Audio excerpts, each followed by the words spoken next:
RiverDogs fans, you've got 3 chances to watch your favorite team play at the Joe. Let's welcome back Ben Abzug, Senior Vice President for the Charleston RiverDogs. Got to ask you, thoughts so far on the season? We are having an amazing time at the ballpark. We've had great crowds, and the team has not been as great as we've come accustomed to over the last 2 years. However, as everybody knows, baseball is a very long season, and You're right, we have 3 home games this week, but we are only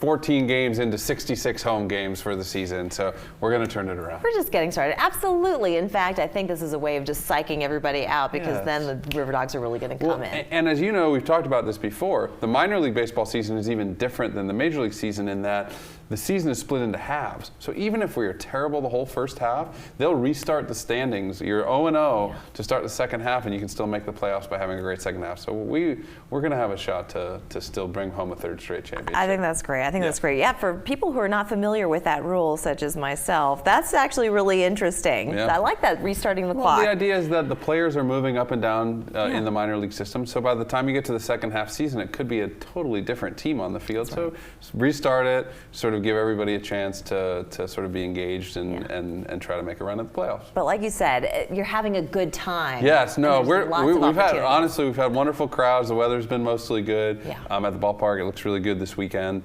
And yeah, I mean, for us, it's great when the team is good, but we know that most people are coming out there to have a drink with their families and watch the fireworks and have fun with Charlie and bring the dogs. So there's a lot more going on than what's happening on the field. Certainly. Well, you brought us a few hints as to what is to come, minus the fireworks, because that would be a fire hazard in the studio. But let's go through some of these things that you brought, and let's talk about those days that are coming up that are going to be just so much fun. Yeah, we love giving people a reason to come out for all sorts of goofy reasons. So we've got some examples here. So this weekend, we're home Thursday, Friday, Saturday, Sunday. Thursday, we just unveiled these beautiful bat-shaped cups where you can get the special Beatbox branded fruity drink, in addition to dollar beers on Thirsty Thursday with Budweiser, like we've always had. So Thursdays are a lot of fun. Looks great weather-wise. Friday's fireworks. You're right. We asked the Fox Studios if we could bring some explosives. We were kindly turned down. Yes, unfortunately. And then we roll into Saturday, which we're really excited about. That's this little crown here to my right.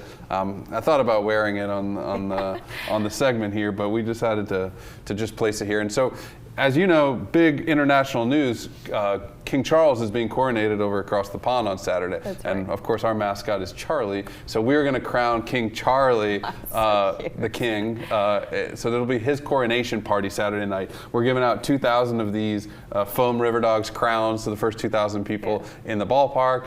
And we've got all sorts of other fun activities. There's a fish and chips special, and all sorts of sort of bringing that flair of the British crown to the ballpark. It's so serendipitous. Yes, I love that. It works perfectly. And then for those of you who like to go back to your childhood hijinks, the toilet paper. You know when you're living in a post-COVID world when you can waste a lot of toilet paper and throw it around. So when's this coming up? If this was May of 2020, we would be blasphemous for doing this. But this is the 3rd year in a row now. Now looking ahead to the next stretch of games later in May. So this is Saturday, May 20th. We're calling it Toilet Paper Night 3, the final wipe.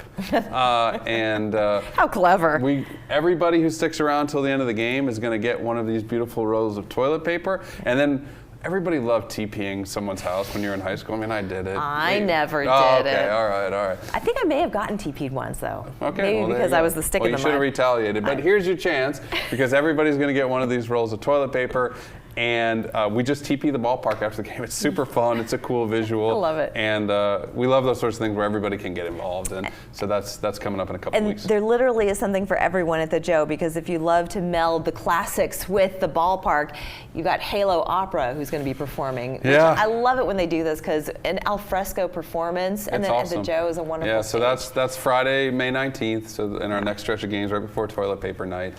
And yeah, the opera comes out. They sing throughout the game, and then during the fireworks after the game, they're actually accompanying the fireworks instead of your normal, Katy Perry fireworks playing on the loudspeaker. You're hearing the opera sing. We have so much culture here in Charleston. Cool. Yeah. All right, and then you've got RiverDogs Run Charlie Run 5K. That's set for Sunday, June 4th, and then we've got just a week long full of all kinds of things. Bring the dogs.